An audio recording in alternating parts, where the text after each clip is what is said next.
Salut à tous, alors aujourd'hui j'ai décidé de vous parler du Vésuve. Il se trouve à côté de Naples et donc aujourd'hui nous allons monter le mont Vésuve à pied. Ok, ben c'est très bien. Pendant ce temps je vais procéder à quelques explications. Alors le Vésuve ou le mont Vésuve, qui est appelé Vesuvio en italien, Vesuvius en latin, c'est un somma stratovolcan italien d'une altitude de 1281 mètres. Alors, que veut dire somma stratovolcan? Donc, je peux vous dire que c'est un volcan constitué de nombreuses couches de lave durcie et de téphra. Contrairement aux volcans boucliers, les stratovolcans sont caractérisés par une forme généralement conique et un profil escarpé, et dont beaucoup ont un cratère avec souvent des cônes adventifs sur les flancs. Et pour la définition d'un volcan bouclier, en fait, il s'agit d'un volcan qui est caractérisé par des éruptions effusives produisant des coulées de lave fluide. Sa forme de cône est relativement plate et évoque celle d'un bouclier posé sur le sol. Il comporte en général à son sommet un large cratère volcanique contenant parfois un lac de lave. Bon, on va surveiller la marche engagée par notre garçon de course. Et donc, ça y est, tu y es ou pas là-haut? Voilà, ça y est, je suis vraiment tout au sommet. Voilà ce qu'on peut voir du mont Vésuve. Et qu'est-ce que tu en dis alors? Ben, ce que j'en dis, c'est que j'ai pas mal marché quand même, pendant que d'autres restent au camion, à faire des petits montages. Et oui, je suis un peu fatigué après avoir passé une nuit pas très loin d'ici d'ailleurs. Et donc là, je suis au sommet et je suis entièrement, mais alors entièrement seul. Là, il y a un peu de fumée. Je ne sais pas si on peut le voir. Voilà, je vais zoomer dessus. Un autre point où ça fume quand même pas mal.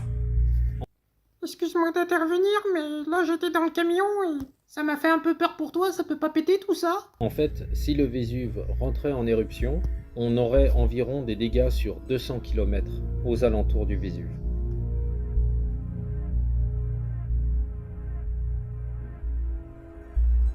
Tout cela pourrait se passer sous l'intervalle de 72 heures. Et bien sûr, il y aurait des évacuations.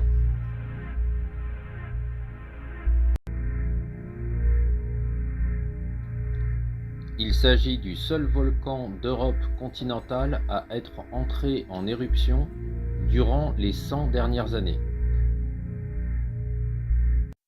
Alors comment tu te sens là-haut? Il n'y a pas une seule personne, on se croirait un peu sur une autre planète. Heureusement qu'au loin, on a la ville de Naples, pour se rappeler qu'on est quand même sur Terre. Et donc, bah là, c'est parti, je vous la montre. Donc, qu'est-ce que je peux dire sur la ville de Naples? Eh bien que c'est le chef-lieu de la région de Campanie. C'est la troisième ville d'Italie la plus importante par sa population. C'est aussi la deuxième plus grande cité méditerranéenne en Europe après Barcelone. Elle se trouve à 230 km de Rome, à mi-chemin entre deux régions volcaniques, donc celle du Vésuve et celle des champs Flégréens, à une altitude de 17 mètres sur la côte du golfe de Naples, et elle est située en bord de mer. Sa population fait 909 000 habitants pour une densité de 7 750 habitants au kilomètre carré. Et je vous montre en zoom là où je suis garé.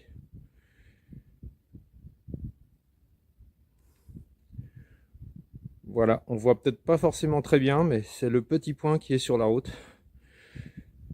Donc, J'ai fait environ 1000 mètres de dénivelé, une partie par la route et une partie à pied, environ 2 km à pied, voire 3, car il y a une partie de la route que j'ai dû faire à pied. Et Naples est à une altitude de 17 mètres et le mont Vésuve 1280. Donc voilà, c'est juste pour vous donner une idée.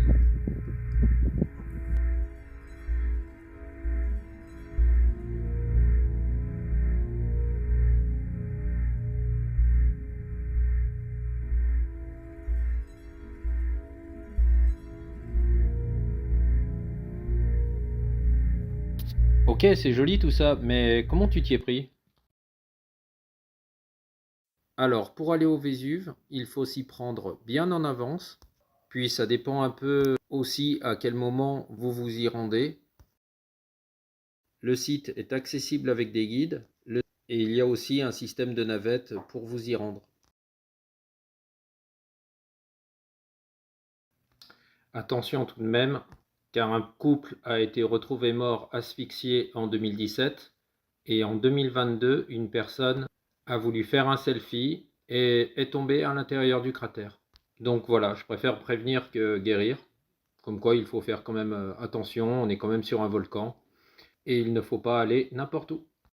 Sa dernière éruption datant de 1944. Il est entré en éruption à de nombreuses reprises au cours des derniers millénaires. Il s'agit de l'un des volcans les plus dangereux du monde en raison de sa tendance explosive et surtout de la population importante qui vit à ses abords. Il est aussi à l'origine de la destruction des villes de Pompéi et d'Herculanum, que j'ai visité également, mais aussi d'Oplontis et de Stabi, qui ont été ensevelis en 79, sous les cendres pour certaines, mais sous une coulée pyroclastique pour d'autres. Il a inspiré de nombreuses légendes et représentations au cours des siècles. La montagne est classée parc national depuis 1995. Je vais vous parler un peu du cratère. Donc il est conique, tronqué de 300 mètres de profondeur par 400 mètres de diamètre. C'est vrai qu'en regardant le cratère, certaines personnes peuvent se sentir insatisfaites. Au lieu d'une lave bouillonnante et d'un nuage de gaz, vous pouvez voir des débris rocheux qui commencent à recouvrir les arbres.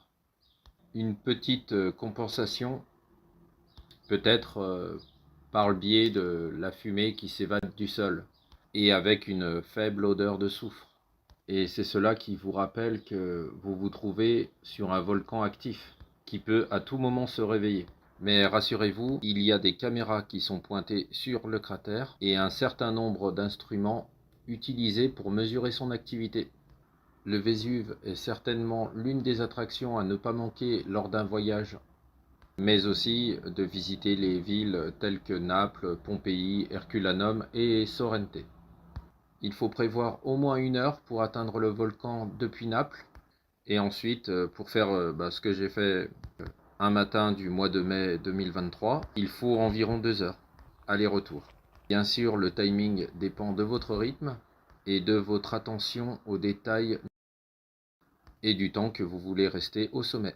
En somme, il faut prévoir au moins 4 heures pour visiter le Vésuve, ce qui inclut le voyage de retour de Naples et la randonnée. Donc c'est une moyenne, hein. Bien sûr, moi j'ai passé beaucoup plus de temps, déjà parce que j'ai dormi pas très loin du début de la randonnée pour monter le Vésuve. Enfin voilà, si jamais vous avez à vous y rendre un jour, il faut vraiment vous y prendre en avance. Mais il faut faire vraiment très attention. Comme je vous l'ai dit, je le rappelle encore, une petite famille, exactement, je crois que c'était un couple et un enfant, sont morts en 2017 en montant le Vésuve. Vous pouvez rester au bord du cratère, c'est plus sécurisant. Il y a des petits passages pour aller dans le cratère et je pense que c'est là qu'ils se sont fait avoir. Voilà, ça vaut le coup. Si vous êtes là-bas, visitez Pompéi et surtout Herculanum. Donc je les montrerai bien sûr. Et Herculanum est peut-être la ville que j'ai préférée. Pompéi est très intéressante aussi, mais c'est vrai qu'on a beaucoup d'attentes de Pompéi, donc peut-être que c'est ça qui m'a fait préférer Herculanum. Peut-être aussi parce que cette ville a plusieurs étages. D'ailleurs, les personnes qui étaient plutôt riches habitaient en bas des habitations pour évacuer plus rapidement, et les pauvres habitaient en hauteur. Et j'ai également hâte de vous la faire découvrir sur les vidéos. J'ai vu d'autres sites aussi abandonnés, comme la ville de Fossa, d'autres villages où des artistes se sont installés, abandonnés à cause des séismes. Mais tout cela, ça sera pour une prochaine fois. À bientôt!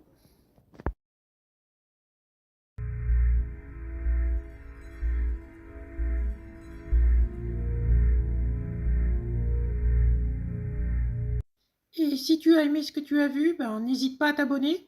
Moi, je suis le maître Soda. Et de temps en temps, je saute du camion pour faire de l'urbex, enfin la visite de sites abandonnés. A plus!